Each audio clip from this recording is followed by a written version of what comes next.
Good evening, ladies and gentlemen. Welcome back to another edition of Get Off the Damn Fence. I'm Larry Caution, joined as I am each and every week by co-hosts Calvin Thomas, Justin B. the Barber Harris. Gentlemen, how y'all doing tonight? Feeling fine, mighty fine. You still in New York, huh? Hey man, Leon Rose was just on that podcast, man. Well, I don't never get to hear him talk, so yeah. Okay. Yeah, Dolan about to have y'all in the play-in, not trying to spend no money. So, Hey man. Shout out to Cash Considerations. Yeah. Anyway, a lot to get into tonight. We appreciate you all tuning in.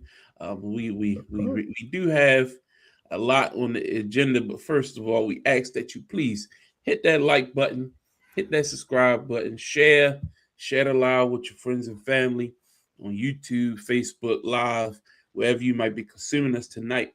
Let's get the word out. Keep sharing about Get Off Damn Fence. Celebrate our 2-year anniversary last week. We want to keep on doing greater and greater things as we go along. And speaking of this week, we'll continue with our Fab Five tournament, counting down, round by round. So last couple weeks, we've been putting the teams together. Now the brackets are pretty much set. Tonight, we're going to go over the East and the West. The East and the West. We're going to go over the first round, the East and West, look at those matchups, give our opinions. And then we're going to do something special. Next week, Justin's going to put all these teams into a simulator on NBA 2K, right, Justin?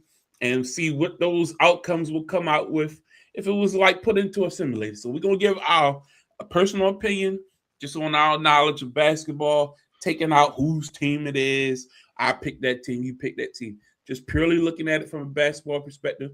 And then next week, we'll come back with the results after Justin has put them in the simulator, and we'll take a look at that. And again, then we'll continue on with the Midwest. Okay, so I'm doing East and West, and then knock that out. And then once we do the Midwest and South. okay, I got it. Yeah. There you go. Because it's a lot. It's really a lot. And we would be here all day. We got to cover some other sports. We kind of been neglecting on baseball. We got to get into some baseball tonight. Also got to touch bases on NFL. Got some big free agency stuff.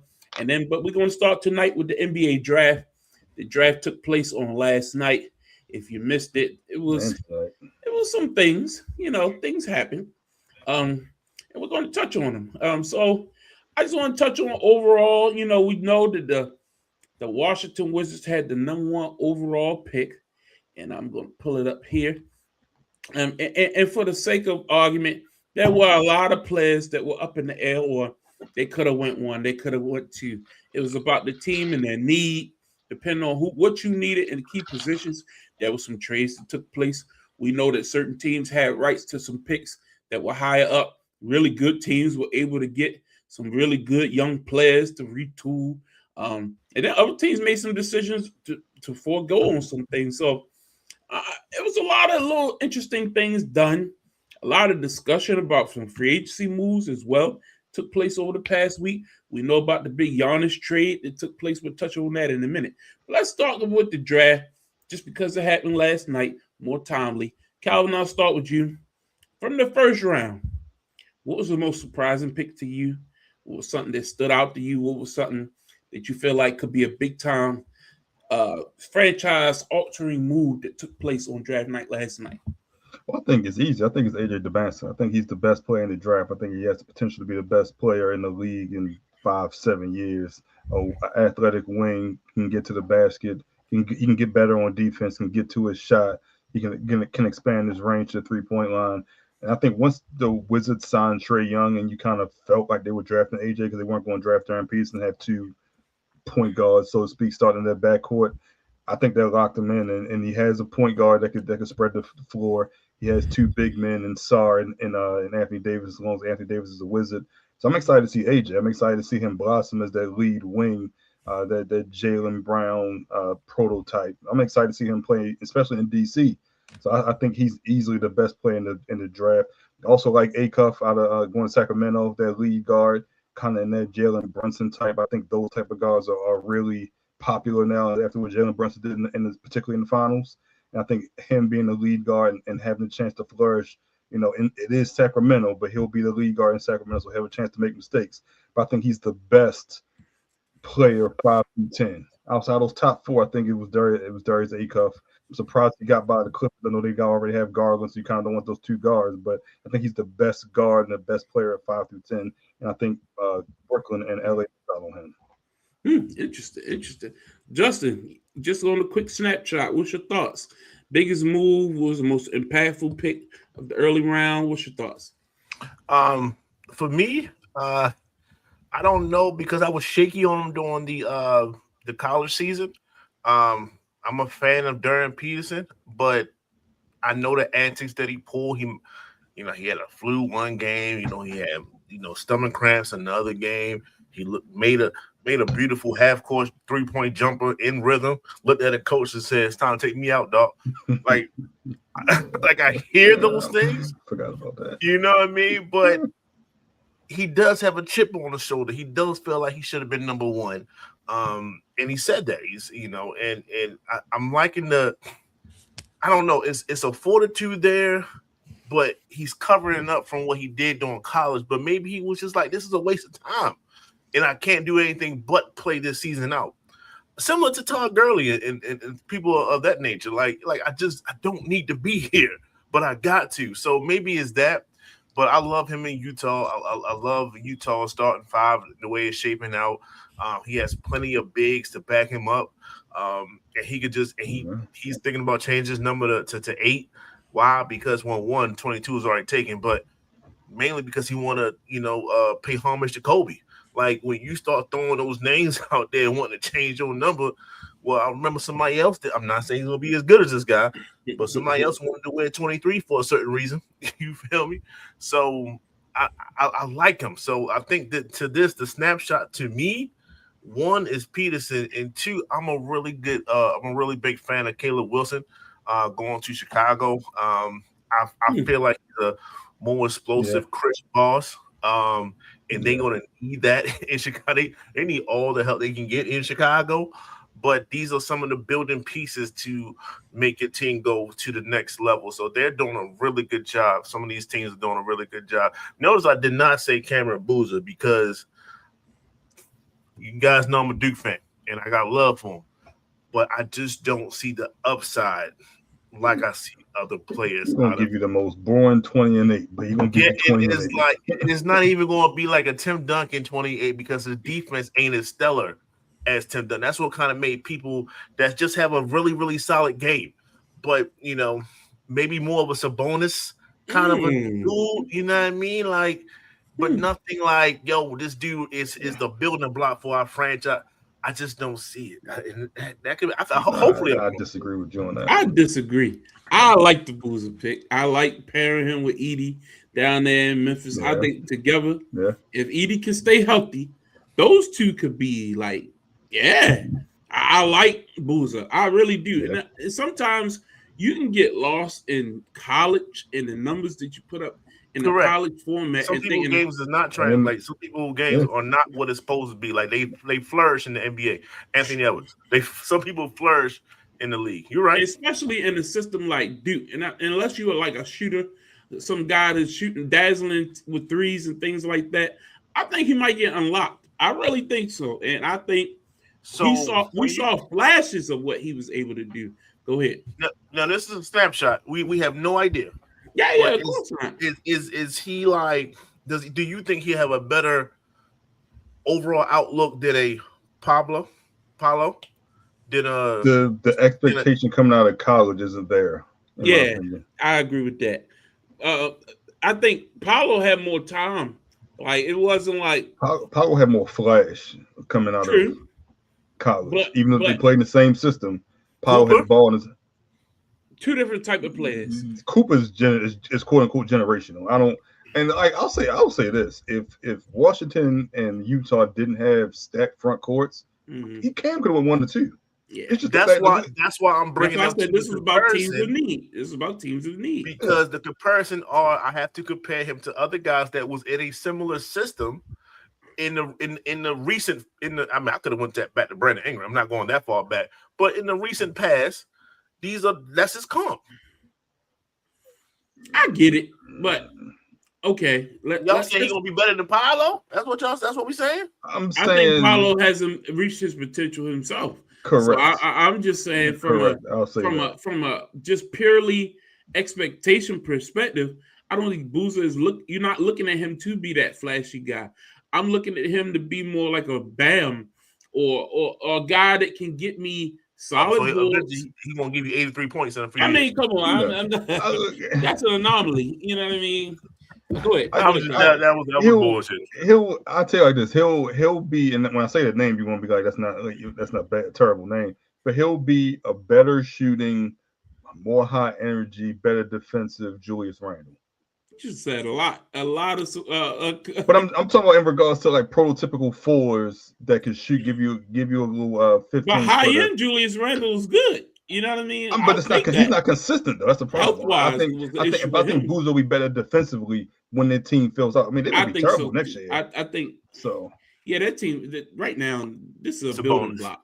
That's a building block. And he's better offensively than Sabonis right now. And do they hold on the job? Sabonis hold on the job off of putbacks and 2-footers. I think it's a good pick, but spreading it around a little bit. I think the Wizards did the best thing. Yeah. If you got Trey, you got a floor general already, and people forget Trey is a good point guard. He's not just a shooter. Like if Trey could be healthy, he can set up the offense. What you say, Calvin? They overpaid him. Nah, you got to. You're the Wizards. Like everybody else is getting. Who were you bidding against? There wasn't nobody else getting $212. You're the Wizards. You don't have a choice. Like there wasn't nobody else getting that money.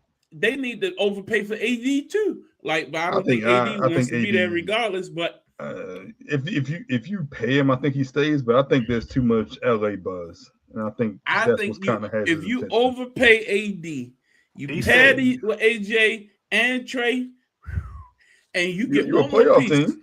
You get one more piece. You're a contender. You're a play-in team. I say like that. No. I think you're a playoff team, a solid playoff team. I think they can get to the top 6 because what that does is, if you're telling me that these guys can play 75% of the season, no one's saying they're gonna get more than that. You know what I'm saying? You get AD, not no. I say Trey too. You know what I'm saying? Yeah, both. These guys will play 75% of the season. Okay, so are they better than the Detroit? Yes. Yes. If you get AD is the X factor. That's what. Are you better in Boston? No. Are you better in New York? No. Wait. We gotta see. Is this including Jaylen Brown? Yeah, that's a whole another discussion. I mean, I figured if you currently comprised, yes, for now. Okay. Yes, for now. You said no for the Boston, no for New York, Cleveland. I said they better than Detroit. I say you're the only one that says that. I believe it. Detroit is not as good. They're not as good. You said they better than Cleveland? I think they compete with Cleveland. Toronto. Yes. Atlanta. No. Miami. Good. Yeah. Not right now. I need to see the rest of the roster. We'll talk about that. Philly. Health-wise, I don't know. Orlando. Yes. Charlotte. Yes. You high on them enough. Indiana. I forgot about Indiana. Yes. You high on them than I am. Look, man, I think this is the problem, and it's so difficult because we've seen it so infrequently.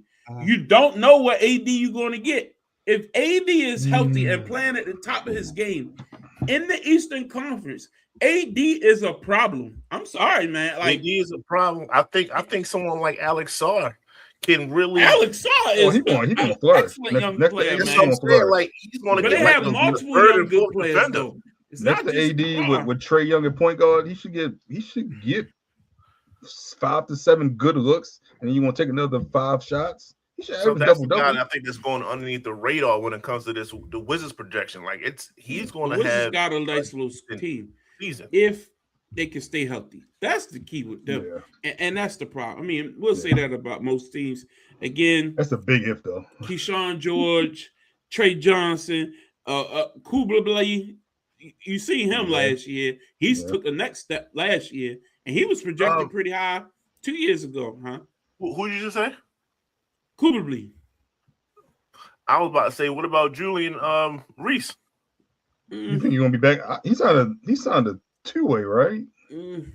I mean, for what he does, that's what I mean. But I guess You can will throw him in the game, he'll grab some boards for you. Will he? I don't think he'll see Tom like that. Yeah, not with that lineup. If everybody's healthy, they still need subs. True, but I mean, so he sees. I don't think he sees the Tom that makes him look like he did last year. The question will be, how fast will this rookie AJ take that step to be like, okay, we saw Cooper work into it. You know what I mean? Like he had to jump into it because no Kyrie. They got AD was out of there, so he was flushed into that stage as the season went along, and he proved himself to be pretty good. We saw what happened in Charlotte. So rookies have been showing themselves. But I was looking at a list the other day about the top players of the last maybe 5 years, and there's some good ones. Draft wise? Yeah, draft wise. More busting breaks. That's all I'll say. But this will be different than the rest of them. Yeah, we'll see. This is a pretty good draft. Let's talk about a couple of these. Again, some of these teams, I think, like you brought up Caleb Wilson. I do think Chicago is going to be interesting next season because I thought they had some good pieces last year. But the question will be, what do you get out of some of these players that you just like, they hanging around. Like remember when they had Zach LaVine, they had DeRozan, they never really could put nothing together. You know what I mean? They had Kobe White. Like, what are you doing? Like, so again, will he just be another one of those guys who be one of the number and they don't make any impact in Chicago? They seem to be like spinning their wheels continuously ever since Derrick Rose. Like, when have they actually put anything together? You know what I mean? Brooklyn, you go out and get another guard. Like, how many guards? 30 of them. God damn, boy. Like, you got a lot of them. Like, come on. Like, you got to do something different, man. But outside of this 10, OKC did. They said, okay. Drafting that big fellow from Michigan. Okay. We have a problem with a big guy. Let's go get one. And then now you can flip Hartenstein. Because so now you can get slow down. He's gone. He's gone. Not this season. Oh yeah, he's gone. They in the second apron too. They gotta get under that number. Yeah, he's gone. So you wouldn't. So Jalen Williams is up. Jalen Williams resigned. His extension kicks in this year. Chet's extension kicks in this year, and of course SGA is already on his rookie max or rookie extension max. Lou Dort has a team friendly deal as well. So I think like you can like re-sign him or you can re-sign Hartenstein, but they both have team options. So you can like decline them and then re-sign them and get under that number. If you do both of them, you can re-sign one. I'm not giving up no bigs when I got Wemby in my no. I don't. I'm retaining my bigs. I will have a three-man rotation. Got to. You got to. So then the question is, what the hell is Minnesota doing? We're gonna get it. We moving around a lot here, but they've been linked to. They trade Julius Randle to Brooklyn. Right. Done. Yep. So I don't know about that. Salary dump, easy. They signed the young fella who played well. I can't pronounce his name. Damasu, I know you're talking about, Dio, whatever. Yeah. So they pay him pretty well. So what you mean salary dump? No, they dump Randall's salary so they can stay under the second apron as well. Because at this point they're trying to keep Ant happy because all this Atlanta buzz is starting to get louder and louder. And he's from Georgia, so you think getting really Julius makes Ant happy? Yes. Interesting. Yes.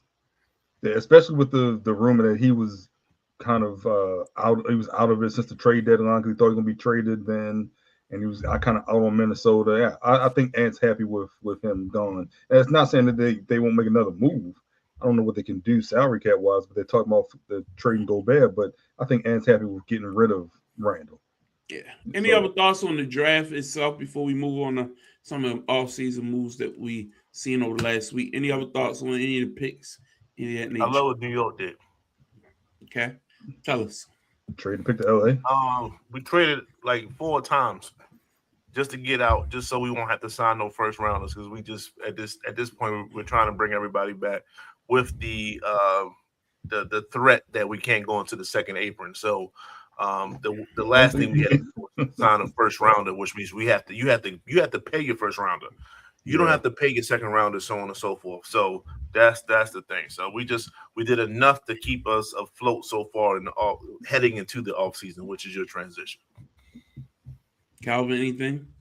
I didn't realize how much the rookie salary scale jumped. Like AJ getting like $69 million, which I didn't even realize for some reason. I thought they were still in like the 30s and the 40s, but crazy number. Inflation, baby. Yeah, didn't realize that. It works both ways. All right.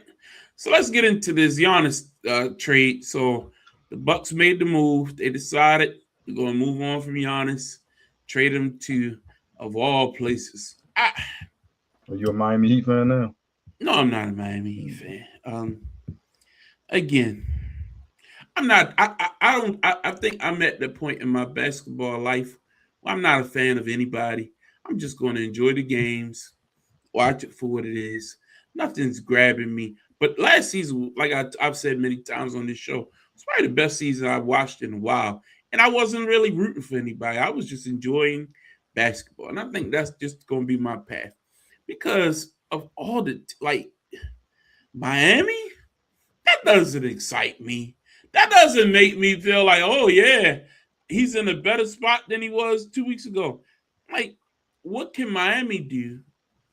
I mean, I hear you got Bam. You gave up the best shooter. Like, apparently they're not even going to re-sign Norman Powell. I didn't hear that. Yeah, that's been the talk all day. So what's the next other move? Do they have cap room to bring in another star? Who's that guy? Who you got? Kyle Lowry at the point. No, they got who you got? They got the young kid. I can't think. I'll tell you his name. Keep going. Yeah. But anyway, I'm just not seeing a roster where Giannis is going to be that much happier playing in Miami. It's not like LeBron when he went to Miami with D-Wade and Chris Bosh and already Davion Mitchell. There we go. I thought he's a backup. He's starting now? Okay. Anyway. He had a decent season. I'm not impressed. What's your thoughts on the trade, Calvin? I don't like it as well. I mean, I don't. The East isn't weak where you can just say Bam and Giannis win the East. Like I don't see that. This was the best. This was the move that Miami could make, but this wasn't the best Giannis situation in my opinion. That was Boston, but I don't like the move. I don't see how they fill out the roster around them. I don't see where you get shooting from. I understand you got Giannis now, but I mean, I feel like it's just Giannis and Bam. Like I don't see how this team is better than a playoff team, than maybe a 5 or a 6 seed. But where's the shooting? Okay, so you have defense. We can stretch the floor now. I mean, yeah, you gave up Tyler Hero. I don't like the move. I don't see how this makes Miami a title winning team. They're in the playoffs. That's all you want to do. But winning the title, getting to this conference finals, I don't see that happening. So it ain't that much of an improvement in my opinion. Well, what do they have? They have Pat Riley. They have Eric Spoelstra. Okay. Now the one we're playing in a minute. We talking about Eric Spoelstra that took his team to at least 5 finals? He had LeBron, D-Wade, Jimmy Butler, Bam. Okay, Jimmy Butler. There was Jimmy Butler and some guys. Okay, let's call it what it is. I'm not going to disrespect Bam like that. I'm not going to disrespect Jay Crowder. I'm not going to disrespect those guys. They had some dogs. Man, they got some rookies. He went there twice without the Heatles. Let's call it what it is. So that is something to be said. He got out the East twice, so at least he knows what he's doing. Let's just say that. They have a really, really good front court. You have Bam, you have Giannis, and you have Andrew Wiggins. Okay. That's a defensive front. Wiggins just had his best three-point season that he ever had. He played basically 40% from the three. Can Bam stretch out and now should probably play more outside than in? I think he can. So that just leaves their guard play. Mitchell was cool. Now, can they find other people to then space the floor? I think they can. This is the one franchise that I won't take for granted, and I'm not. And I think they can get certain things done.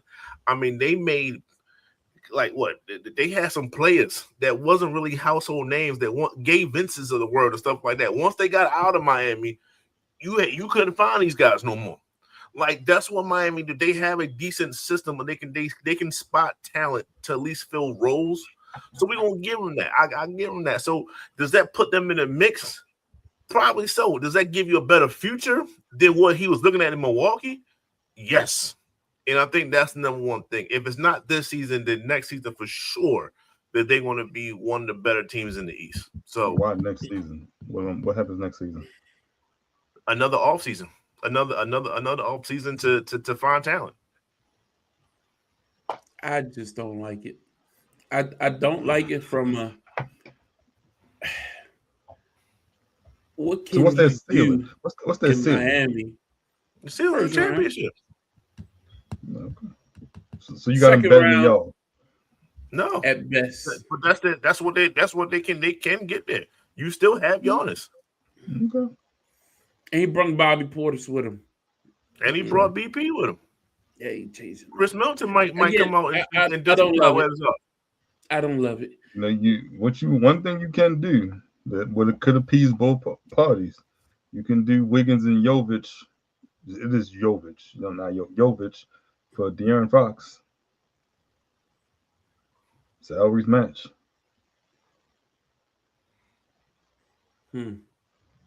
That's a decent three to start with.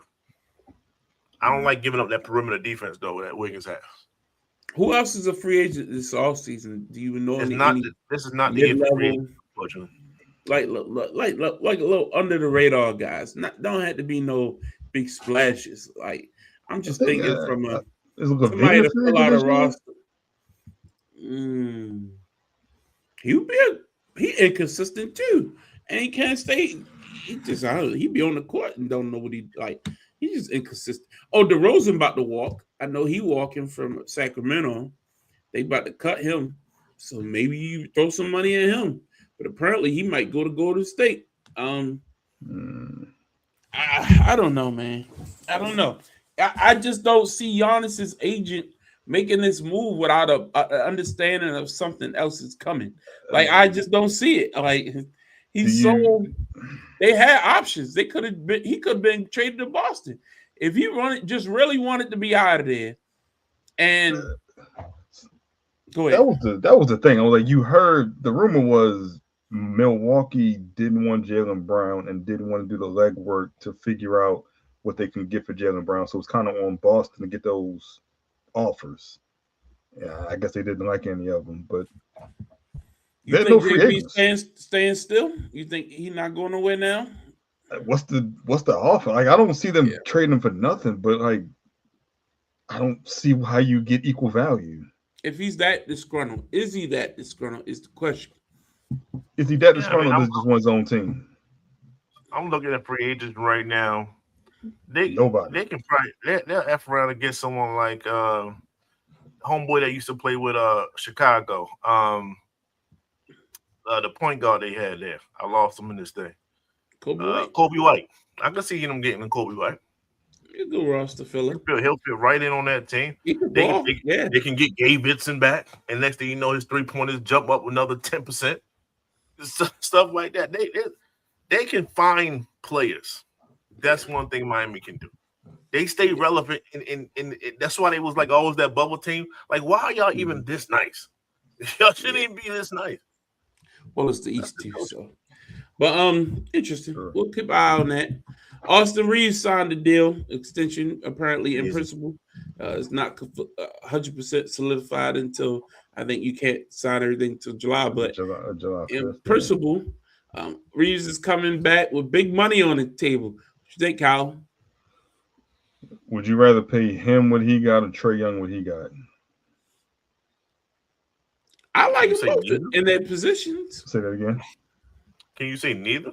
Yeah, I want either one of them on LA, to be honest with you. No, I mean, I don't in want their Trae Young in respective LA. teams. Yeah. I don't want Trae Young on LA. I think you tying yourself to Austin Reeves as can he be the second best player on a title contending team? Especially last year when he got hurt, missed a bunch of the playoffs. Then we came back, he wasn't right.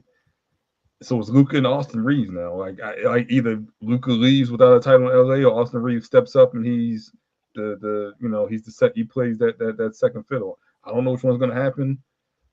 Hopefully, they continue to build. They get a big man, but I think you overpaid him. But if the choice is you overpay him when he goes to Detroit, I guess you got to overpay him because you can't lose the asset for nothing, which is the name of the game right now in the NBA. That's cute. Ain't got nothing to do with the assets. I don't know what everything. All that you could just sum it up by saying, Luka says Austin Reeves stays, then he stays. That's probably part of it too. And that's as far as that conversation went. Probably part of it. That's his guy.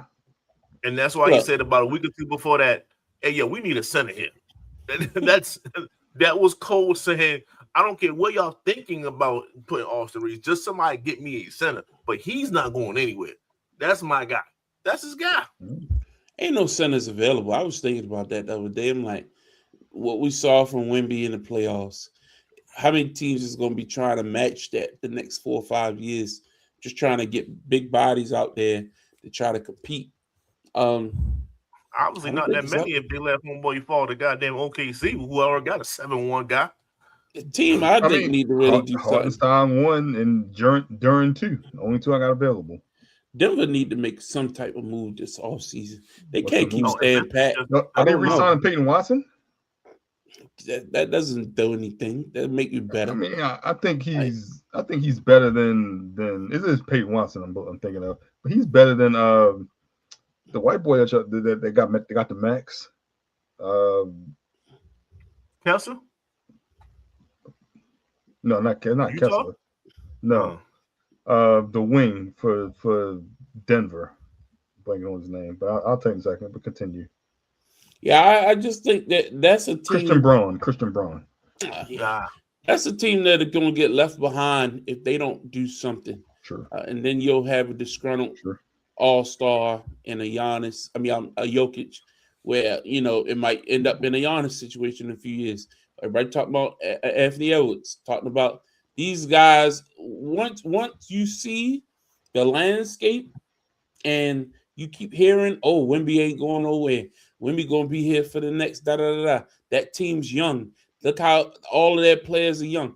These other teams really got to start look at your Phoenixes and your teams like that with a Devin Booker, and like Devin Booker going to look around and be like, I don't know, dog. How long can I stick around? You know what I mean? Like, I need to go team up with somebody elsewhere. Maybe Phoenix not long for me here. I'm just KD. You know how he'll move around in Houston. Like, he just got there, but I'm sure he'll be a free agent pretty soon. Like he's gonna be a higher gun somewhere. Like this last season, New York. I mean, look at the Knicks. I don't think they're going nowhere. They kind of are who they are. Like, teams are going to start looking like these individual players in these cities going to start looking at each other like, hey man, we might need to link up. We're gonna get that situation here soon. It's to Jokic's point, just after this year, he got to play option. So if you don't make a move, this is what I said to somebody. I said, look, I know LeBron loves living in LA. I know he likes that type of setting. He might have to just say, man, babe, Savannah, we getting us a cabin out there, Colorado. You know what I mean? Like, it's nice. They got nice homes out there. They really do. LeBron go to Denver? Why not? Why not? He exactly what they missing. He absolutely exactly not. Yes, he is. Joker does not need to be handling the basketball as much as he is. First of all, they have no. That. I just don't think that he has people to give the ball to. I see your LeBron. I'll raise you KD. You send KD over to Denver and let you get rid of Jamal Murray, whoever else you want to get rid of. I don't think you need to get rid of Jamal Murray if you bring LeBron. I really don't. I think Jamal Murray might get unlocked because he don't have to handle the ball at all. He can be more of a shooter. What You other use it team as trade bait. You don't need to do that high pick and roll with Joker no more. You can put Joker down bottom. Like, it might open up Joker on You a think whole Joker want different to be level. that? Joker is fine wherever Joker wants to be I at. think Joker does that because he feel like I can control the pace, and I don't trust. If you got LeBron, the best passer in basketball, setting you up, LeBron would love to play point guard for Joker. Could you imagine the pick and roll? Could you imagine? Give me the ball. I hear you. I hear you, but we've seen Jamal Murray drop 50. He don't mind deferring. Joker don't mind that. He don't mind that at all. I'm just saying, if you're looking at a situation where I'm LeBron James, this is my last season. I know everybody talking Golden State. Some people be even talking Miami right now. They say they could put. That don't make sense either. It don't make sense at all. No shooting. No, now it really doesn't make sense. But that's what I'm saying. If you put him in that lineup with Joker, Jamal Murray, you still got what's his name? Aaron Gordon. Aaron Gordon, bruh, like they running. Murray, Aaron Gordon on one wing, LeBron on the other. You know he loved the fast break. He running, yo. Shit, I'm sorry. That's the move to me, and that's not just because I like Joker and I'm kind of a Denver rooter, but I just think looking at it, you got to compete with that San Antonio team, them young guns. Maybe some savvy veterans is what you need. You know what I mean? I don't know. What's Golden State going to do? Are they just going to kill over and die? Are they done? I mean, I was shocked Steve Kerr came back. Like I was too. I was too. And the rumor was they offered Duke's coach. Yeah, I mean, if Steve Kerr didn't come back, so I don't know. Yeah, but supposedly they're in the Kawhi sweepstakes. They're going veteran deep for one last run. But I mean, how much do you have to mortgage? He got one more year. Yeah, he on a contract. Yeah. How much you got a mortgage to get Kawhi? Like, if Kawhi play like he did last year, I get it, but I just don't know that. That's another one. That's what I mean, though. If you get AD in Washington, that's so. Is LeBron going back to Cleveland? That's the question. That's the other move. I mean, look, they got a score. They got a point guard. They got in theory, two big men. In theory, they do, but they don't play like big men. One of them do. But LeBron going back to Cleveland in his career might be the move. I know I'm talking Denver, but what you think, Cal? I don't. The only problem I have is he can't play defense on the wing, and you need him to guard somebody in the East when you're talking in the playoffs. I don't see that. If you told me they were getting rid of Jarrett Allen and LeBron could play the four, put him on Josh Hart and he'd be fine. Put him on Josh Hart. Josh Hart end up with 10 offensive rebounds. Like I don't. LeBron can rebound. Offensive rebounds. LeBron can rebound. I mean, LeBron going to say you say he got to play defense. You said he had to play defense. There's a way to hide LeBron. There's a way if you have a team. You can't hide LeBron if you got James Harden. You got to hide too.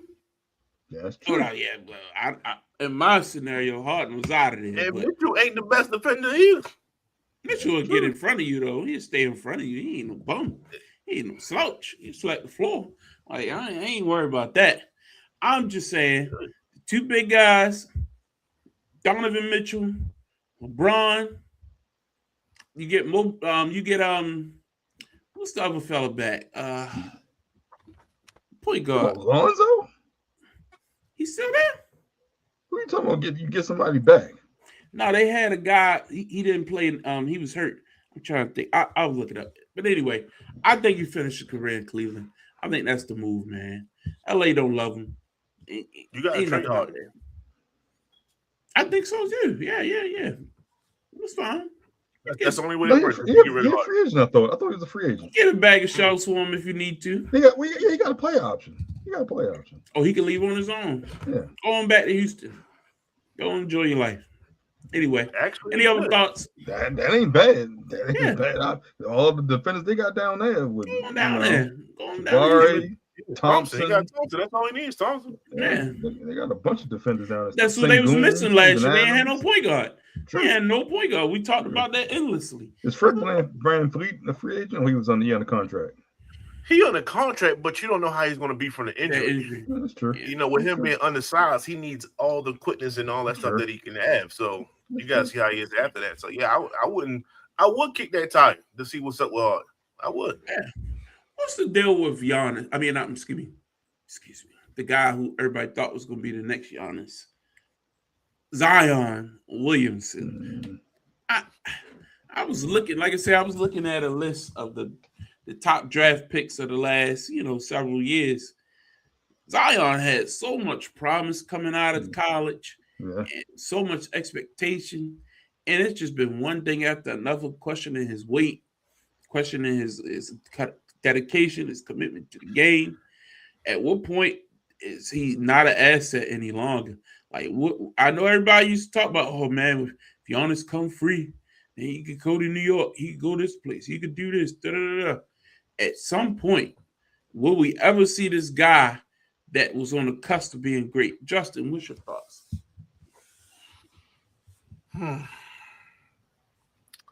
He's only 25. He still has a little bit of time, but normally they show you like this is who he is. Will he mature past the off the court things? I think he can do that. I think he's young enough to still put that behind him in a way. On the court, his health, he's just an injury prone guy. With the way he plays, as physically demanding that he takes a toll on his own body. Like, he really has to put himself in some kind of shape, but not too little of shape that he loses what he has over everybody else. So it's a weird mixture that he has to kind of unlock. Similar to like a Larry Johnson and stuff. But Larry Johnson had back issues, you know what I mean? Like, and he was a shell of himself after that, in New York. So maybe find out what kept Charles in the league for about 10 years or so. He had a back injury too. I don't know what to tell you. His body type and his comps along those lines, they had injuries. So I don't know. I'm trying not to be on the fence about it, but he has to battle that. He has to battle not being too thin, that he loses his dominance, but not being overly, upper body muscular, that he kind of unbalances himself with, as though he's going to get hurt naturally. That's a tough situation, man. But if I was Pelicans, I still would get rid of him though. Like, it just didn't work out. Yeah, it just didn't work out. Yeah. Clear the books. You drafted Derek Queen last year. Yeah. Let him play the 4. Yeah, get him out of here, man. Yeah. And same thing, same scenario. I'll toss this one to you, Calvin. Ja Morant. What's the upside? What's the down? Where we at?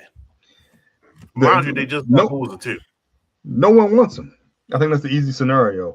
They don't want to give up the asset for nothing, but no one considers him an asset. He's still on the books at a max contract for 2 more years. One of those being a player option, which we all think he's going to pick up. So are you going to play him or not? He's probably your best player. You're going to win ball games because of him, but you don't want him there because you want to rebuild, but you can't trade. They just signed Isaiah Stewart too as well. They traded for him, yeah, right? Yeah, just give him a bunch of 2s. Yeah, that's protection for Boozer. So now all of a sudden he's still got somebody playing next to him. So you're obviously building around Boozer right now.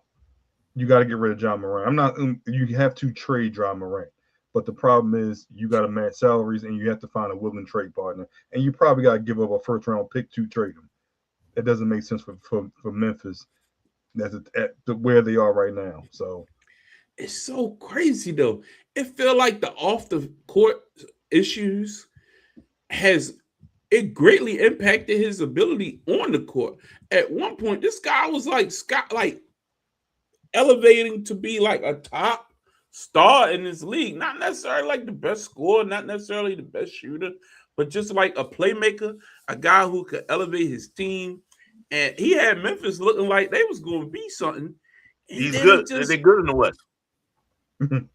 Yeah. What he said. And then all of a sudden the gun stuff and all of a sudden his play just became so average. He traded all his guys. So his whole team's gone. Yeah, but was with him. He wasn't playing that great like with him after he came back from the suspension. I know Dylan Brooks was like the heart and soul of that team in many ways, but then you get rid of Bane last year, but he wasn't barely on the court when that happened. So I just don't know. It reminds me of, and I know this is a completely different situation. Remember Ben Simmons was going to be like that next guy. Like Ben Simmons was like, man, he was elevating. He was a playmaker. He could finish at the rim.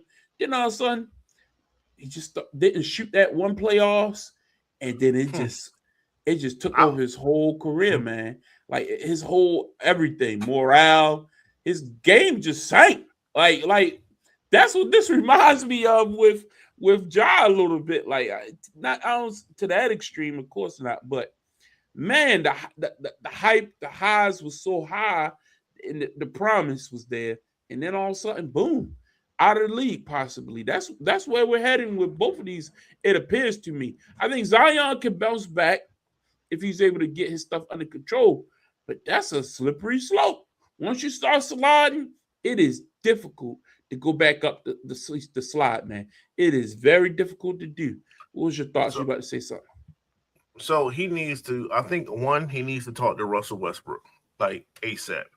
The reason why I say that is because somehow, some way, Russell was like the only exception when it comes to explosive point guards. Derrick Rose, once the injury started piling up, mind you, Ja Morant had about 7 different body parts hurt, and he got knee injuries, he got ankle injuries, he got thigh injuries, he got shoulder injuries because he's an explosive guy. So Steve Francis, once he started to get those injuries, he was never himself. Baron Davis, once he started to get those injuries, he was never himself again. Like these guys end up being damn near out the league if you don't figure out why you keep getting hurt and fix it. That's why I say Westbrook, because he was one of the ones to. I mean, Westbrook can still go coast to coast in like less than 3 seconds and dunk the ball. Like he's a specimen, so he definitely. Did he ever have a major injury though, other than that one time? Besides Pat Bev, I think that was it. That was it. You know what I mean? So that's one thing. And two, his game itself was based off his athleticism. Yeah. So he has to start talk to Derrick Rose. Talk to Derrick Rose right now. Like this is what. You hear stories of Kobe Bryant. He was always picking people's ears and stuff like that. He ain't the only one. He's just probably one of the more famous ones to say that he talked to people on a regular basis. That's what Ja has to do. He has to talk to others that was just as explosive as he is, and that did it. Derrick Rose failed, but Derrick Rose changed his whole game around and managed to squeeze about 5 or 6 more years because he started to shoot better and he started becoming more of a regular point guard. So you should talk to him. And he should definitely talk to Westbrook to see what Westbrook is doing physically and talk to Derrick Rose to see what he did mentally to change his game as well. That's what he needs to do. Or else he's going to be out the league. Yeah, it's very interesting. Any other moves that are taking place over the last couple of days, maybe we didn't talk about, that you drew your eyebrow or whatever like that, Calvin? I mean, the Nets got released, so we're going to have 2 more into the coupons in Miami. Hey, man, it's a package deal, man. It is what it is. Let's get into this tournament. So we started this a couple weeks ago, and we're going to continue it tonight. It's been fun. I've been enjoying it. I've been enjoying putting everything together, really getting into the nitty-gritty of, breaking down the top. So if you haven't been seeing what we've been doing, we went through every NBA team. And we got randomly separated between the 3 of us, all 30 teams. So we all got 10 teams apiece. And we went and put our best top 5, Fab 5, best point guard, best shooting guard, best small forward, power forward, and center to make a starting five. No, you couldn't just simply put the best 5 players at no positionless basketball. No, you had to go by that actual position that they played the game at on a consistent level and put them as your 5 for that particular team. Then we took those teams and we split them up. We put them into brackets. We put them into seeds. Who's the number 1 overall seed? Who's the number 7? Who's the 8? Blah, blah, blah. So we went through that list last week. A lot of you all were here with us, and you saw that. Then offline, we decided, okay, how are we going to bracket these things up? Who we going to put in the East? Who we going to put in the West? What's the matchup? So tonight we're unveiling those brackets first. Again, the top seeds overall are the Lakers in the West and the Boston Celtics in the East. They will get a first round bye. So let's start with the West bracket. So tonight's West bracket, I'll blow it up so you can see it a little clearer. You have the Los Angeles Lakers as the 1 seed, getting the bye once again, so they will move on to next week. The 2 seed at the bottom, the Golden State Warriors will take on the Sacramento Kings. The Kings coming in at the 7 seed. You have the 3 seed Phoenix Suns versus the Los Angeles Clippers. That's going to be an interesting first round matchup. And then you have the Portland Trailblazers and the Utah Jazz at the 4 and the 5. Let's break it down. Let's get into it. Have some discussion. First matchup, Utah Jazz versus the Portland Trailblazers. You have John Stockton, Donovan Mitchell, Andre Karolinko, Karl Malone, and Rudy Gobert versus Dame Lillard, Clyde Drexler, Brandon Roy, LaMarcus Aldridge, and Bill Walton. Let's talk about it. Calvin, these were teams that you helped put together. So it's ironic that 2 of your teams are facing off just to give everybody a refresher. This is the 4-5 matchup. The winner of this matchup will move on to take on the Lakers in the second round. Team in this conference. In this whole, it's interesting how that worked out. I was looking like, at this point, play yourself up. At this point, you've done your job. We just talking basketball at this point. So I'll give you the first crack at it, Justin. 7-game series. That's how we gotta look at this. This is not. It's not a one and done elimination tournament. In a 7-game series between this team and this team, who's coming out the first round? What's your thoughts? All right, so this is well, first and foremost, it's pretty even. Let's say that 4-5. Yeah. So that is one thing.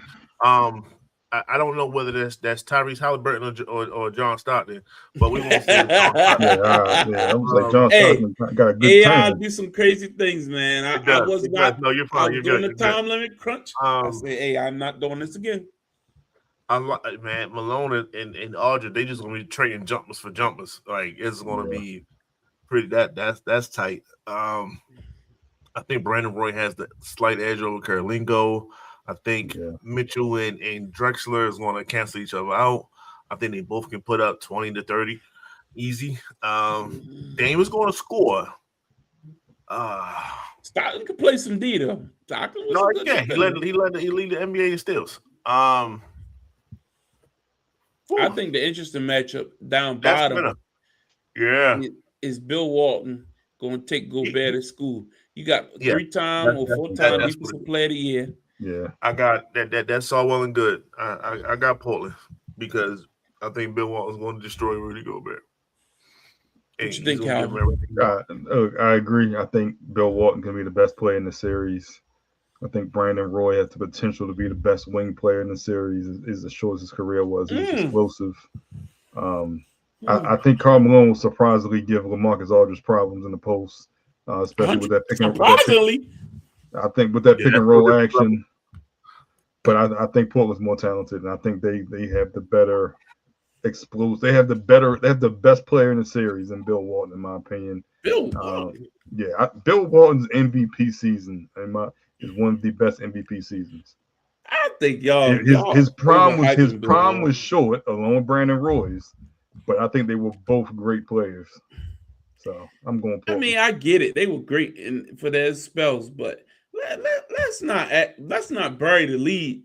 Act like Clyde wasn't like Clyde. You know what I mean? You got Clyde and Dame. He said that Bill Walton's gonna be the best player. I said that's where the two teams split, as in like it's a significant to me advantage between Bill Walton and Gobert. Yeah. I didn't say he was the best player, by no means. No. I think that's far fetched. I think Malone gonna give him problems down bottom, but Malone can stretch him out. I think the difference in this will be Clyde and Dame's ability to stretch the floor and give spacing for Clyde to go to work. And like you say, Brandon Roy is an X factor. At peak Brandon Roy with Clyde, that's dangerous, man. Clyde is going to dunk on Rudy Gobert, and it's going to be one of the smoothest dunks you have ever seen. Yeah. That's what's going to happen. He's going to hit a finger roll. I think AK-47, as good as he was for what he wasn't great. You can't guard him all. Nah, so I'm going with a Portland Trailblazers as well. We're moving Portland into the second round. Let's keep it moving. That was good, though. Yeah, it's good. Next. Man, this is tough, man. This is two of my teams. That's crazy. This is two of my teams. You got the Clippers, who I love this lineup. I really do. I think defensively they're going to be good. I think they had the explosion with Blake. Man, but then that Phoenix lineup. Amari Stoudemire was one of the more dominating, undersized big men this league has ever seen. Like his dunks, his ability to finish at the rim, like with emphatic dunks, like wow, man. With Charles Barkley, like one of the more athletic, big, small, undersized wing big men ever, like who could take you outside, inside out, shoot the three. Like he wasn't the best defender in the world, but who cares when you got Sean Marion, who could defend anybody, but you got Kawhi versus Marion, PG. Devin Booker is undersized, but he's a walking bucket. And then Steve Nash versus Chris Paul. Two great floor generals. Man, I love this matchup. I really, this is a shame it's in the first round. This is a shame, to be honest with you. Because I think both of these teams could really give the Lakers a run. They could give, Golden State. I can see either one of these two against Golden State, and it'd be interesting, especially that Phoenix team. I think for that and that alone,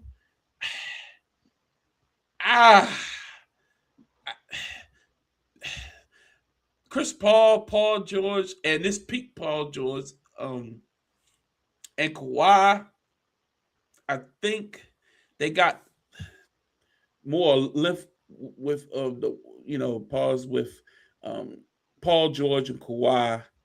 Devin Booker is a little bit of a defensive liability.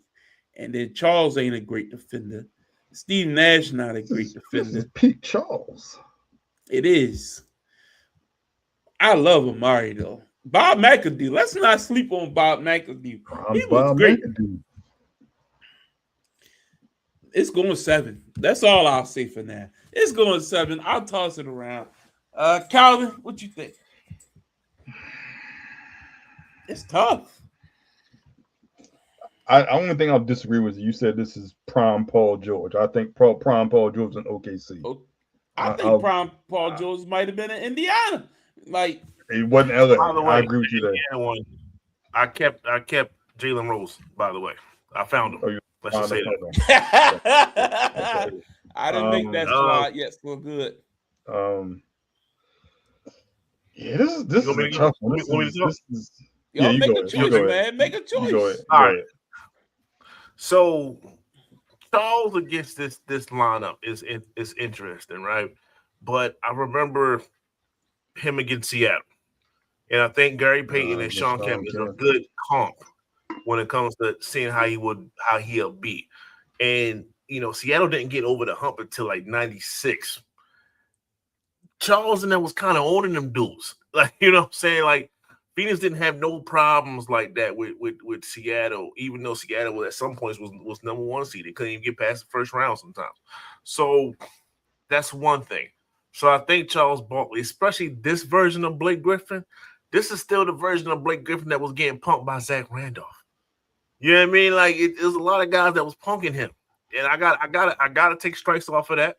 But it's a lot of city though, dog. The Detroit version was like, to me, like he started to be more of a man of himself. Oh, come on, man.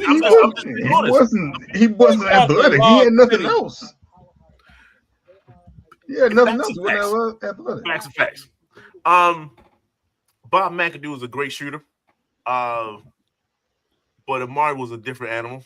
Let's just call it what it is. I don't think there was no exposed centers, especially in McAdoo's time like that. They were just on the slower side. It is what it is. And for some reason, like Amari has the height advantage. Like I was looking at your lineup for Phoenix, and I said they're gonna go against a team that you're gonna have some 7-footers. Bob McAdoo's 6'9", so Amari can get whatever he wants, and that's the thing. So to me, based off of that, I love Lob City, but we're not going to act like Steve Nash and Amari Stoudemire didn't almost beat the San Antonio Spurs. Like that was Mario's giving I love this Phoenix team. I mean, it's hard to. And now you have shooting to keep them to keep Paul George and Kawhi honest. Stretch. You have Sean Murray, and that's all he did was shoot threes and then come and crash. And he was one of the best second jumpers, like as in jumping off the ground to catch rebounds and lobs and things of that nature. And then you have Devin Booker and just waiting for the ball to get thrown to him. Hey man, hey, they great players though. Yeah, that one champion is Kawhi Leonard, and we're not knocking Kawhi at all. MVP. But Sean Murray is gonna get Kawhi all he wants. Like everything that you think Kawhi could do, Sean's gonna be right in front of his face the whole entire time. He's gonna have to be phenomenal in a 7-game series. I take Phoenix. Bob McAdoo got a ring. He does. So that's 2. He got 2. Man. Yeah. They were they ABA or NBA? No, he got one with the Lakers. NBA. Yeah. He definitely got one with the Lakers, yeah. What you got, Calvin? I'm gonna go with the Suns. I've been going back and forth. It's competitive though. I think I think like Barkley and Amari can control the boards. Like you said, Blake is kind of iffy. Could potentially be the worst player in this starting lineups. You gonna look at that and say, "Come on, Blake! You come on, Blake!" You got Steve Nash, 2-time MVP. Yeah, and Steve and Charles Barkley with the point guard. You know, we saw what he did with Kevin Johnson, who isn't a third of the point guard that Steve Nash is. So I'm gonna go with Phoenix. I don't know about third, but it's I don't say third is disrespectful. Yeah, the third was disrespectful because KG could have easily started on his team. I'm not knocking it. KG was definitely the reason they didn't win in '93. So yeah. All right, that's a good one. Last one for the West first round. Golden State Warriors versus the Sacramento Kings. Again, this is a 2-7. Look at some of these pictures, man. It's crazy. This is sweet. I never saw one before. Look at Chris Webber. Anyway, yeah, it's the Warriors. I don't even think it's. Look, all respect to Boogie Cousins. He gonna fight, but Wilt. He gonna give up 40 and 20. He gonna give up 40 and 20. Yeah, man. And no disrespect to Oscar. No disrespect. All disrespect. You keep saying that. All disrespect. Mitch wasn't no whore. He wasn't no slouch. Okay. But yeah, but Clay is a good one to go against. Clay give Mitch everything he wants. Mitch will win, but it's not like Clay gonna have 0 points. Yeah, you feel me? This Warriors lineup is ridiculous. Rick Barry is probably your weakest link in many regards. Drop 25 as an MVP. That's crazy. Because Clay a two-way player, like Steph is Steph, KD. Yo, they could go all the way. This gonna be a hell of a tournament, guys. Mm-hmm. Let's move on to the East bracket. So Boston getting the first round bye here, and then we're breaking it down. You got Washington and Philly, and let's break it down. Let's get right into this. So the first lineup, this is two Justin teams. The Atlanta Hawks. It's quiet. Hey man, hey, I was doing what I could. AI was not cooperating. I didn't have the Raptors. I think that was you, but it's all good. Hey, whatever. One of them teams is up there. Yeah, I did have that trash Raptors team because I had because it looked like Anthony Davis. That's Antonio Davis. That was like, when did Anthony Davis play for the Raptors? Anyway, hey man, he wasn't cooperating. I did this like 10 minutes before the show. But Pete Maravich, Joe Johnson, Dominique Wilkins, Bob Pettit, and Dikembe Mutombo versus Kyle Lowry. Look at Vince Carter, Dr. Shit. Kawhi Leonard, Chris Bosh, and Antonio Davis. Not also like Antonio McDice. Who y'all got, man? And honestly, if you look at it, no, just on paper, okay, it's not that much of a blowout. It's a blowout. It's fine. I'd give him one. It's a gentleman's sweep. You give who one? I give Toronto one. You don't give them one? You got Toronto winning? Oh, okay. No, I got Atlanta winning. I was Calvin hesitated. That's what I was asking. No, he was like, he said the one. I was like, Kawhi get him one. I had to think about it. Kawhi get you one. Toronto, Kawhi get you one. Not second Genesis. We used to growing up and the people not looking like themselves. Ain't nothing changed but the date. Ain't nothing changed but the date. Nah, man, but these teams ain't great. Neither one of them like going all. That's the difference between when you look at them. Some of them West teams, will sweep these guys, and they gonna get to go on to the second round, man. The Warriors will sweep both of these put teams. Them in brackets. Look, you take the best of both of these teams. The Warriors gonna sweep them. But no, it's Atlanta. It's Atlanta, yeah. But the East was kind of weak. I ain't gonna lie. When I was breaking it down, I was like, damn. All right, next up. The Knicks. Battle of New York. And the Brooklyn Nets. Look at how they did Dr. J. Just realized you disrespected Walt Clyde Frazier, but you know, I said that. It is what it is. That's what he wants. Look, a month ago you wouldn't have this lineup, so it's cool. It's cool. Hey man, it is what it is. It's cool. I I'm going with the Knicks. So I don't think it's close. Yeah. I don't think it's close. Kenyon Martin looking like 4-1 Rashard Lewis. Yeah. Jason Kidd, hey man, two great years there in New Jersey. Shout out to you. Justin put Vince on this Justin team. Yeah. Justin put Vince on the team. He played solid there for a few years. That's cool. But yeah, it's the Knicks. I might have put KG before Kenyon Martin. No, that's disrespectful. Definitely disrespectful. But no, yeah, Patrick was gonna have a field day, man. It's just it is what it is. Yeah, this don't take long to debate. I told you the West ones was more thoughtful because this is a sweep. Let's move on. Next up, Philly versus Washington. Look, man, I think this Philly team honestly could go all the way. Yeah, I was looking at it. They may not get a rebound. That Philly team right there, they gonna be a problem. That's athletic prime Charles Barkley on the wing. Yo, that's Charles. That's Moses. While he coming off two MVPs onto his next one.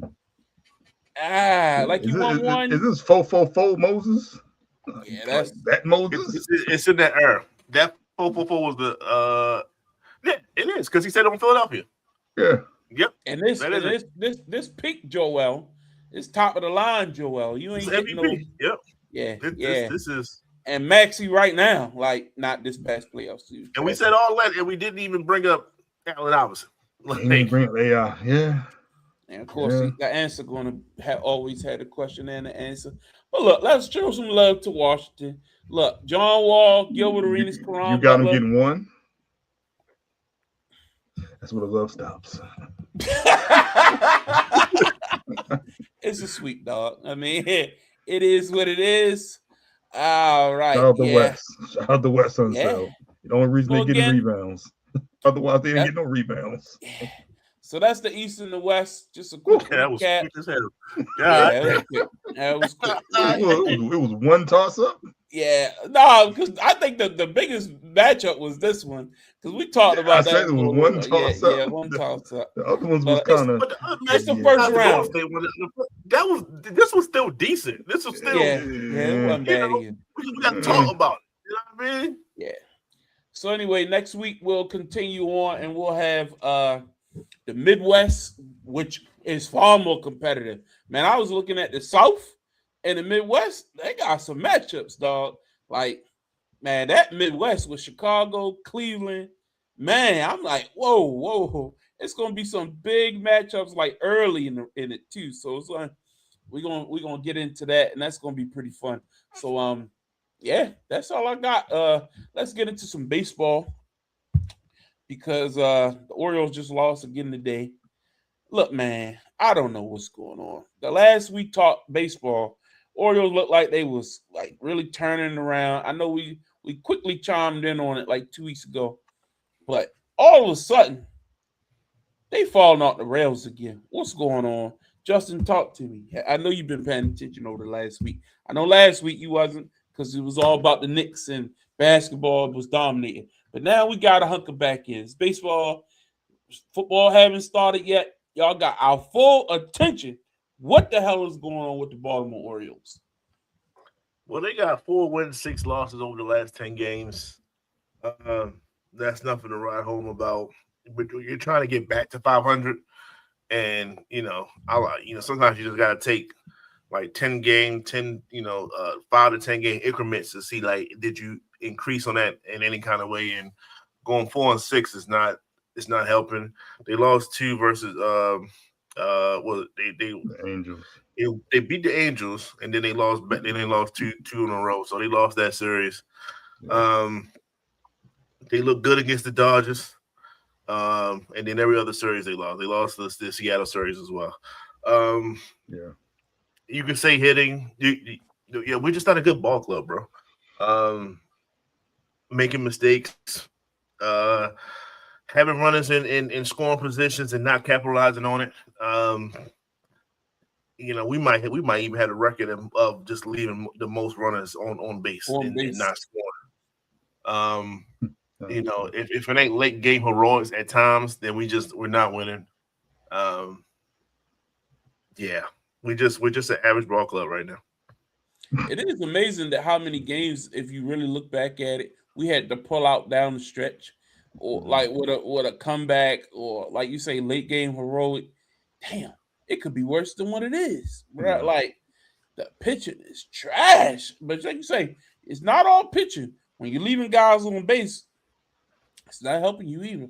Calvin, did you see how they lost tonight? Well, this afternoon. That was terrible. To be up. How did they lose? I saw homeboy mention. How did they lose? It was 6-5 with 2 outs. Hit the ball to second base. Like he threw it to the pitcher. The pitcher missed it. It careens into right field. The guy that hit the ball to second base makes it to third.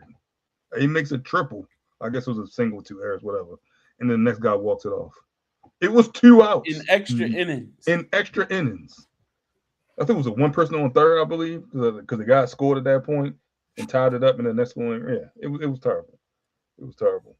It's just a story of what's going on. Like literally, it just careened perfectly in the right field, and nobody was there. And I think Alonso had to run out to get it because the right fielder was like damn near in center field for whatever reason. I guess the game was over. But to take 2 or 3 from the Dodgers to look good over the weekend, and then come into Anaheim against the Angels and look pathetic for 2 out of 3, and then lose how you lose today. I think yesterday was game 81, and they're 4 or 5 games under 500, and they're still in the playoff race. I just told you how weak the AL is, but they've been up and down all year long. I don't think we can expect anything else. The analytics from this playing certain guys one night and not playing the other night. Play your best guys every night. That pisses me off. How one day Basayo wasn't in the lineup, and he just DH'd the day before. And there's no rhyme or reason outside of what the analytics point that he needs a day off. This is his first season. How there's so much analytics? You know, wow. Yeah. That's should be just playing. He frustrating. should be setting a record. That's what I'm saying. That's the thing that's frustrating about baseball today, opposed to when we were growing up. Remember when guys played every day? You know what I mean? Remember when guys only took off on Sundays, or you get a Thursday off if it was an afternoon game or something like that? Yep. Why are you off on a Tuesday? That is a prime day for baseball. Like, what are we doing? No clue. Like, and you have an off day on Thursday. Hey, you are off before your weekend series this weekend. So why? It makes no sense. You occasionally got off a Sunday if you had a late game on a Saturday night and that early game on a Sunday. They would give you a Sunday game off. But most guys love playing on Sunday games. That was like the Breeze game because then you got the rest of the afternoon to yourself. And you don't play till Monday night. Like, what are we doing? Like, this analytic stuff is not good for baseball. That's why guys their growth is getting stunted. I get it. The exceptional great players that was always great, going to be great for sure. You're going to be good no matter what. But these guys, like you say, Basayo, it's your first year in the majors. He needs as many at-bats as possible to get in a rhythm to get better. It's just ridiculous, man. And look, they make mistakes that look, I know his first year manager. But some of this inexperience, it do come down to coaching, man. Something is not being taught correctly. I don't know if the pitching was ever going to be good. So I'm not going to always hop on pitching as much as I hop on hitting, because we knew going into the season we didn't have no aces in the lineup. You know what I mean? But your strength is your hitting. Your strength is those guys that you got that can go up to the mound and at least make contact, move some base runners across the plate. Every day don't have to be a home run. Every day don't have to be relying on Gunnar Henderson to pull out heroics. And again, we were very, very much spoiled a couple years ago when home runs were just flying out the yard left and right. And we got accustomed to seeing that type of brand of baseball. But that doesn't have to be the only way you can win. And again, Adley Rutschman, I like him. I know, but God, man, the health of this team. How many guys are they out with injury? Man, every week it seems like somebody else is down. How you be resting guys and still hurt them? Like it don't make sense. Holiday was just hurt. Yeah, man. That feel like what feels like 2 years. Young guys too, man. Like something ain't right. Either you teaching it or you're not teaching it. Something is not right. So again, I don't know. Trade deadline's coming up. July, right around All-Star break. Those questions start raising up. We're getting close to 4th of July. 4th of July next week.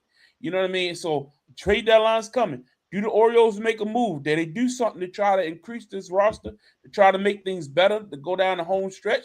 Do they think they would in the wild card contention if they just go on a couple-week good run? We know in this league, you can get hot for 2 or 3 weeks, and that could turn your whole world around. But the problem is, can this team, as currently comprised, be that type of engine that can drive something like that? Calvin, what's your thoughts? No. There's no reason why they would be consistent. They have a great series. They have 2 terrible series. That's not consistent. You can't gain games if you lose consecutive series, but you play well against the Dodgers. You play well against the reigning World Series champions, and then you have 2 stinkers, Seattle prior to the Dodgers and Anaheim right after. If you're going to lose, 4 out of 6 and lose 2 series, there's no way you can gain games and become a better team. There's no way possible. We've given them the benefit of the doubt for so long. It's halfway through the season, and they've only proved to be consistently inconsistent. So why would we expect anything else the second half of the season? Yeah. So Justin, time to make excuses. Final words. I just saw that play that Calvin brought up. It's embarrassing. It is, because he waited till he was down there on the base. So the base runner is running at full speed. So clearly, if he doesn't have full control of that ball as he's trying to catch it, because you waited to him to extend when you could have just gave it to the pitcher while he was running to the base instead of waiting till he got at the base. need the damn ball or the glove to the ball. The ball came out the glove and it went straight to the right field. Like that's. He threw the game. He had money on it. Like, call it what it is, man. I know people don't like to say that, but that was a blunder. Like, come on, man. Come on, man. Like, it's ridiculous. It's ridiculous. But anyway, we'll continue to monitor it, keep an eye on things. Let's move on, man. It just frustrated me a little bit. Let's talk about some professional wrestling. We haven't touched bases on wrestling a little bit here. Be honest with you, I'm entertained by certain things. A couple storylines have kept me intrigued. The King of the Ring finals is this weekend. You have Obafemi versus Jey Uso. I'm very frustrated by some of the booking decisions here. I would have liked to see the Javon Evans versus Obafemi in the finals. I know it's been done in NXT, but as y'all know, I don't watch NXT, so I wanted to see it on the main roster. I thought that these were two young black athletes that people have been talking about. You know, Oba's on the rise. Javon would have got a good shine from going to the finals. But I think even his rise to that, everything was like he fluked into victories. And I don't like that type of booking. I like to book people stronger, make them look impressive on their way to wins. But I get the story behind having Jey Uso there to an extent. If the plan is, and I might have mentioned that to you all before, I'm of the proponent that if you're going to have Oba in the King of the Ring, he has to win the King of the Ring because that grants him a world title shot. What I would do is at SummerSlam, night one, I challenge Brock Lesnar to Obafemi. Brock opens the show, similar to how they did at WrestleMania. Oba wins, and then he moves on to night two to face Roman Reigns for the World Heavyweight title. You can go one of two ways. Either just go all the way, Oba wins the title, crown him at the end of SummerSlam, or somebody else costs Oba the match, maybe a Jacob Fatu, then you go off into the fall with a Jacob Fatu, Oba feud, extend the rivalry with the Bloodline, Oba and the Bloodline in a feud, maybe go into War Games, Oba has some partners, extend it out. I don't know. Maybe Oba gets an injury angle, stretch it out to WrestleMania, you crown Oba at Mania. You can go either one of two ways. Or just say, with hell with it. SummerSlam, we crown an Obafemi World Heavyweight Champion, and we make a new top guy. I think you go either two ways with that. But that's the only story that I really feel like is hooking me right now. And that's just me fantasy booking what I would like to see happen from it. But other than that, nothing really grabbing me. I don't know, maybe I'm missing something. I like the whole AAA storyline with the Mask versus Mask. That's come, that's gone. What else? Give me something else. I need something else to really capture my attention. Now that basketball season is over, I was really paying attention to basketball, so I wasn't really hyper-focused on wrestling for a little bit there. But now, this is the prime time of year. I always say this. After the NBA Finals, wrestling, you have the stage, man. Do something. You do. I know the World Cup is going on, so a lot of people are watching World Cup. I don't watch soccer, so that's not for me. Give me something to entertain me. So that's what I'm saying. So I'm going to watch King of the Ring finals this weekend, Night of Champions.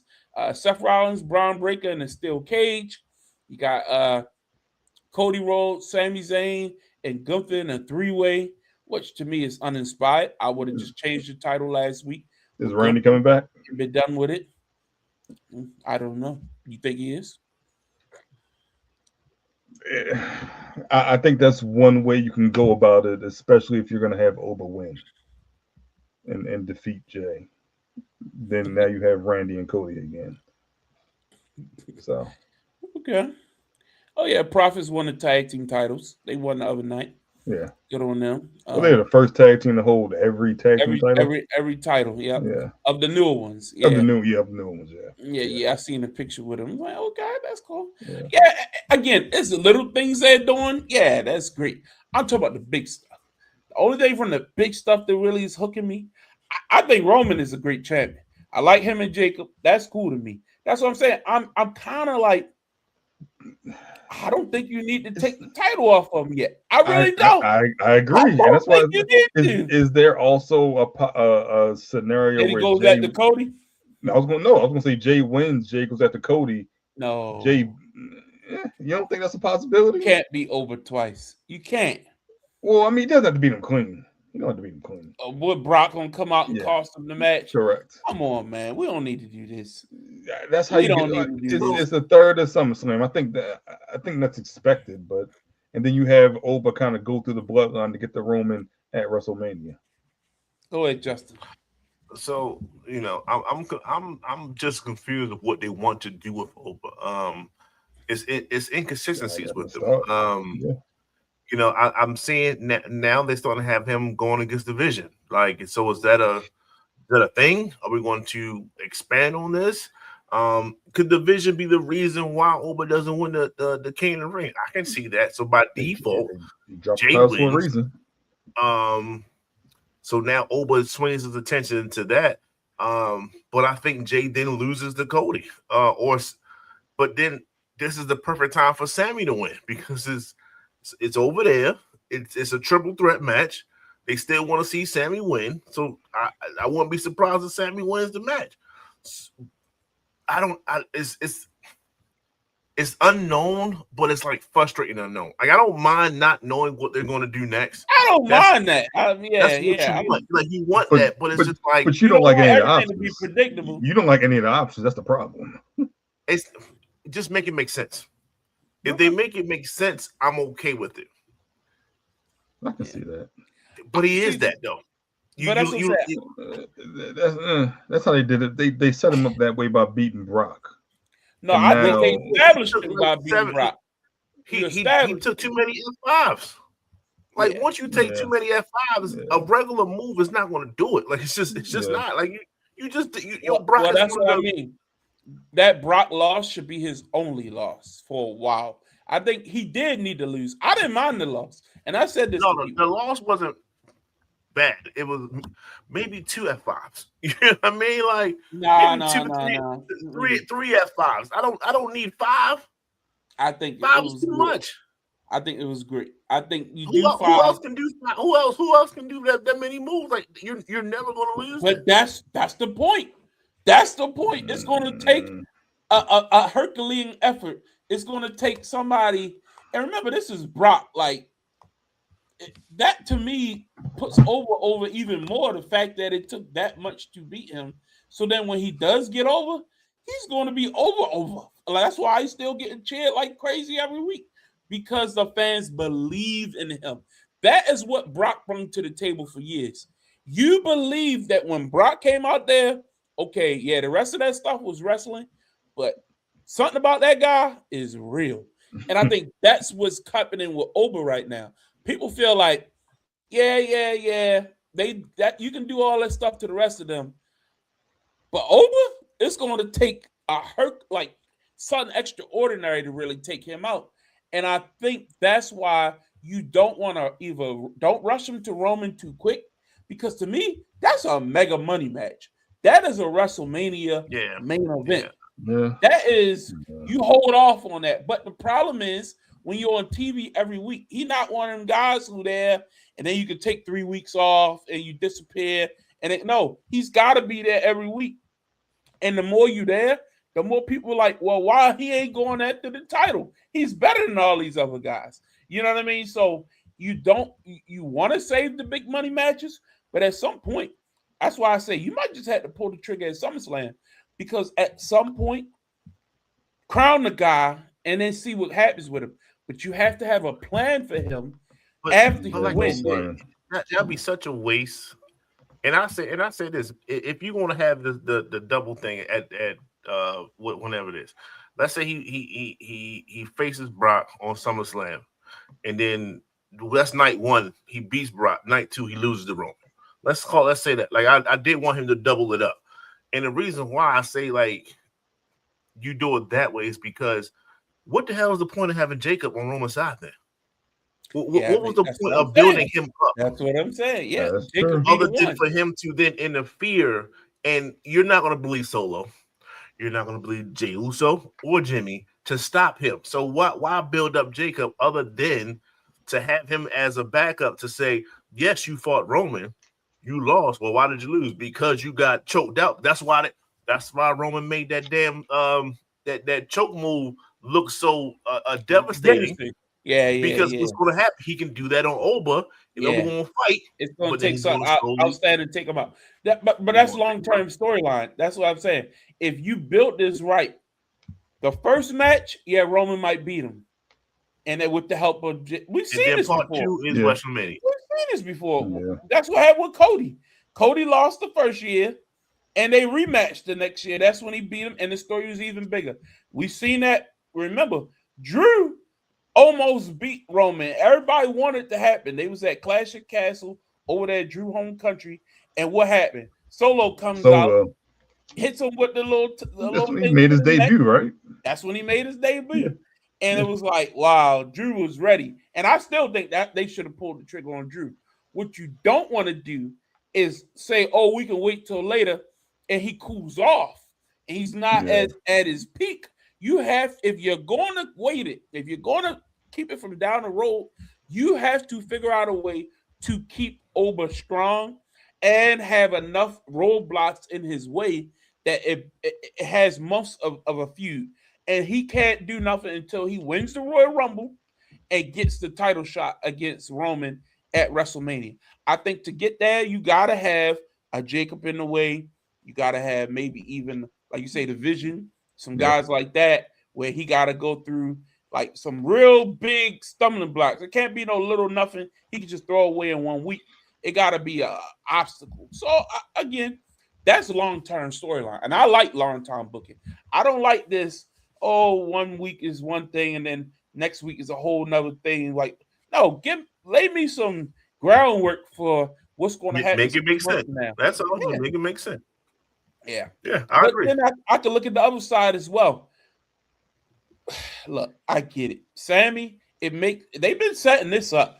I don't care, like y'all you can't say that they haven't kept him in this mix for a while, teasing the heel turn, him winning the title, going over to Saudi Arabia because it's close to his home country and all that kind of stuff. If he was to win, it would make sense. I just don't like the idea of him being the one to win that title. I think Gunther is a better option, but I get it. He doesn't have to be the option. It can be another way. I just think they're not giving enough attention to some of the things that I think would make the show more entertaining. Like a Trick. Okay, Trick is the champion. What is the substantial Trick feud right now? What is that that's really... It was Sammy. Is the hook. You know what I mean? Like, I just think you just need to do a better job giving me a featured program with more than just the top guy. Give me something I can really, like, get invested into. I know they have programs, but they're not programs that really are like making me feel like, oh, I gotta tune in. And y'all know I'm an AEW fan. They doing the same thing. There's really nothing over there that really is like grabbing me right now. Like, I just feel like wrestling kind of dropping the ball right now. The NBA really had the stage. You got the World Cup, and I know a lot of these Monday Night Raw, SmackDown, Dynamite, they going head to head with these World Cup games. So maybe they're not trying to shoot all their bullets right now, while a lot of people not watching. I know they kind of held off on the NBA because they knew a lot of people was watching the finals. Like the finals games was killing their ratings, man. So you don't want to put all your best stuff out there. Finals that was doing it. Yeah, I mean, it is what it is. Because as soon as the finals was over, the numbers started coming back up. So there's a direct correlation. Look at Monday Night Raw last week in Baltimore. Sold out. That wasn't happening before. So clearly, somebody into it. We've seen some of these ticket prices have caused these houses to be down. Last week in Baltimore, completely sold out. So it's interest there. I can't say it's not interest the there. Bloodline and everything. So, it's interest there. It's just about what is the story that's going to keep the interest there. That's my thing. Yeah, you can have them hooked because you like Oba, you like Javon, you like some of the characters that they have, but to keep this thing going, I need to be invested. And that's me as a 35-year, 40-year fan almost. You know what I mean? So of course, I'm not the target audience. Target audience is these younger people who are newer to this. You know what I mean? They need to be the like Calvin, your son. What are they doing to hook him? You know what I mean? At his age, I was all in. That's how you know get what I mean? That's how you get a lifetime fan. Yeah. That's what I mean. That's what I mean.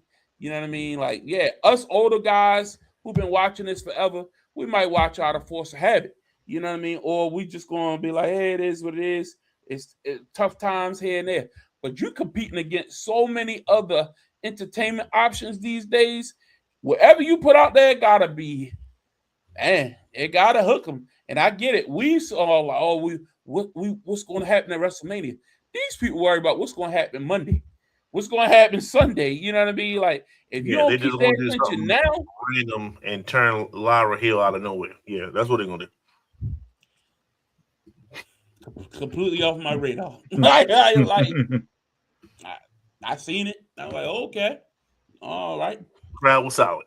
All right, what are we doing? Yeah. Anyway, any other thoughts on the world of wrestling right now, Justin? I know you in the deep. Pause. Yeah, I mean, I commented on what I needed to comment. I tell you what's not telling. Cody Rhodes. Drowning in my soul. Something new begins.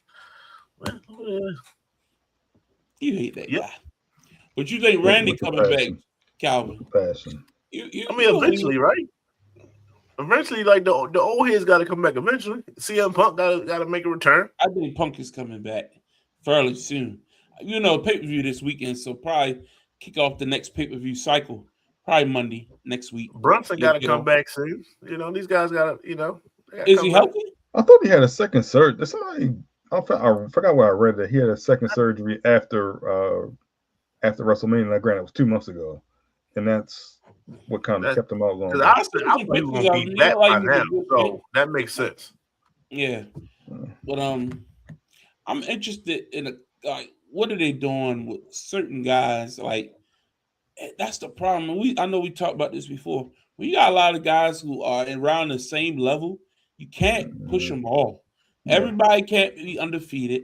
Correct. Everybody can't. You know what I mean? It's tough. Somebody got to take the L to build somebody up. What y'all going to do with this guy? You know what I mean? Yeah.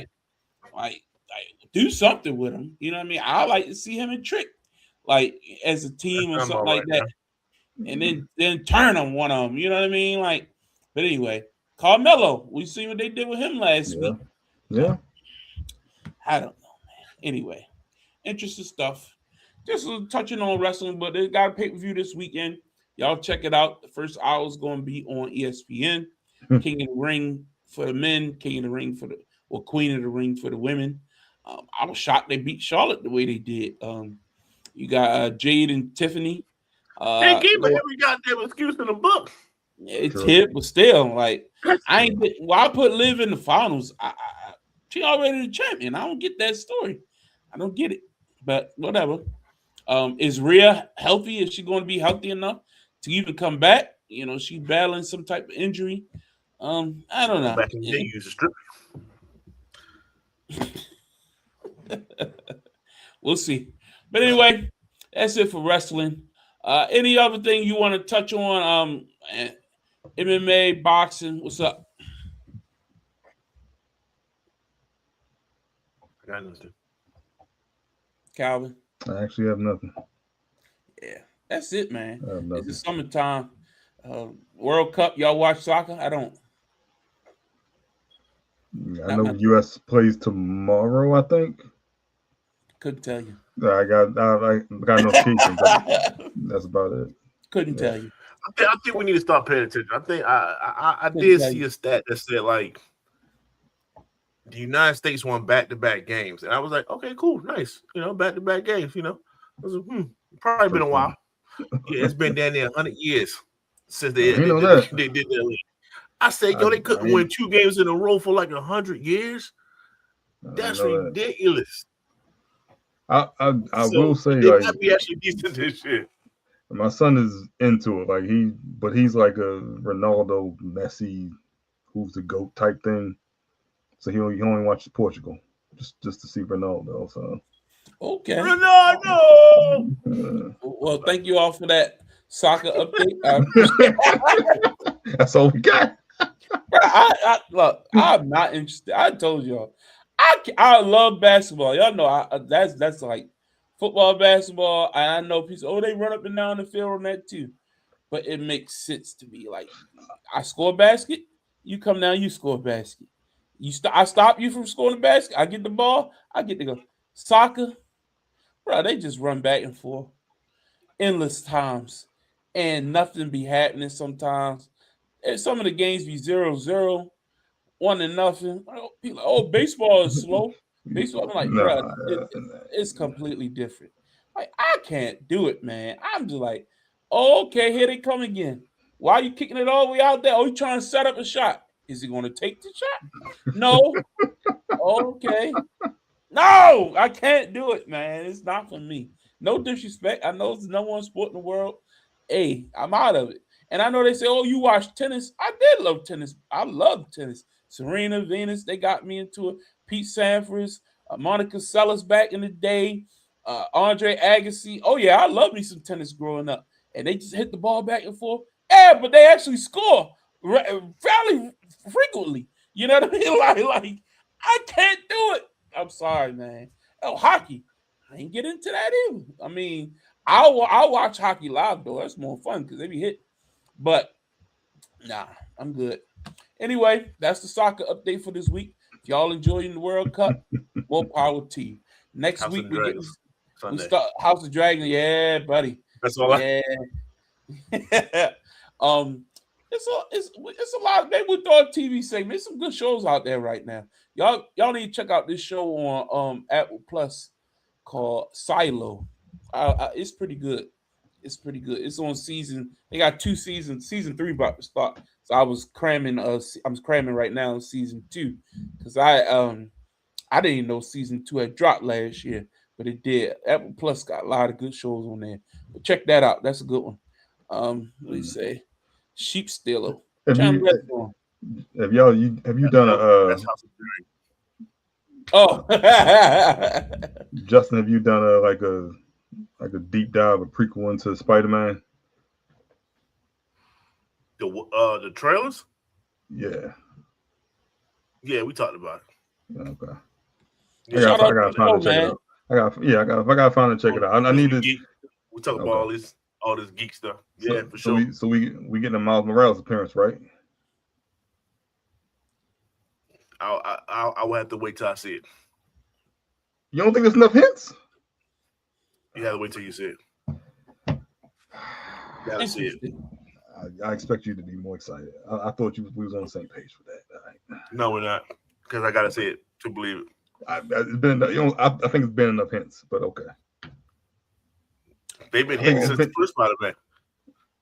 Just because they had Danny Glover. Yeah, Glover. They've been hitting since the first one. But I mean, wasn't nothing after that though. So wasn't nothing in Far From Home or No Way Home. But this one, right? That's why I don't get my hopes up. But this one, they've been legit. You literally just explained why. But they've been legit hints. That's why I'm like, I'll talk to you about it. All right. Hey, he don't want to put it out there for public consumption, folks. That's what. No, I mean, look, one's on the poster and one's on in the trailer. With the poster, they got the Jordan, the sole of the shoe, and then when you see Ned on with all the Spider-Man stuff, you in the bottom, I think it's the bottom left-hand corner, you see one with like black hair, literally. So I think there's multiple hints that there's Miles Morales is in this movie. I'm not saying he's playing a big role, but I think he gets introduced. Okay, interesting. So I'll keep an eye out for that. All right, folks, thanks for tuning in tonight. We appreciate y'all. Next week, that's right, next week, we're kicking off our NFL coverage. As you know, every year, here we go. We break the teams down, and we go every team.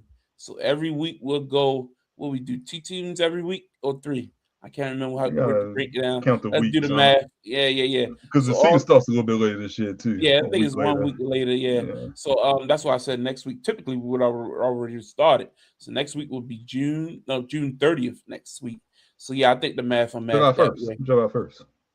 I thought the 30th was a Wednesday. 30th is a Tuesday. Oh yeah, so it'll be July 1st. Damn. So yeah, next Wednesday will be July 1st, and we'll work out the math to preview every NFL team, all 32 teams prior to the season starting. Each one of us will take a few teams and give us, off-season moves, the draft picks, our outlook on where we see these teams ending up in 2026, 2027. Also, we're going to continue with our NBA Fab Five tournament, going through the Midwest and the South. And man, we got a lot to cover, man. Training camp is coming up soon. Man, July is getting ready for college and NFL season right around the corner. So we appreciate you all tuning in. Now that I even think about it, I am occupied next Wednesday. I'm going to be out of town on business. I come back Thursday. So can we do our show next Thursday night? How about that? The 2nd. Does that work for y'all? Because I think I'm off Friday. It's a holiday on the 3rd for the 4th. So that might even work better. You off, Calvin? The 4th? The 3rd? Yeah. That's what I'm saying. So that Thursday night might work better for me. Justin, that work for you the 2nd? Yeah. All right. So yeah, I fly back in town on Thursday afternoon. So I'll be ready for the show next Thursday night. So that's right, folks. Tune in next Thursday night, and we'll have our NFL previews. Continue with the Fab Five tournament. We'll take a look at what happened at Night of Champions from this past weekend in the WWE, or this weekend coming up, and all the news, and hopefully the Orioles turn things around heading into 4th of July weekend. Other than that, y'all have a good one. Thanks for tuning in. For Calvin, Justin, I'm Larry. Y'all have a good one. Thanks for tuning in. Get off the damn fist. See y'all next week.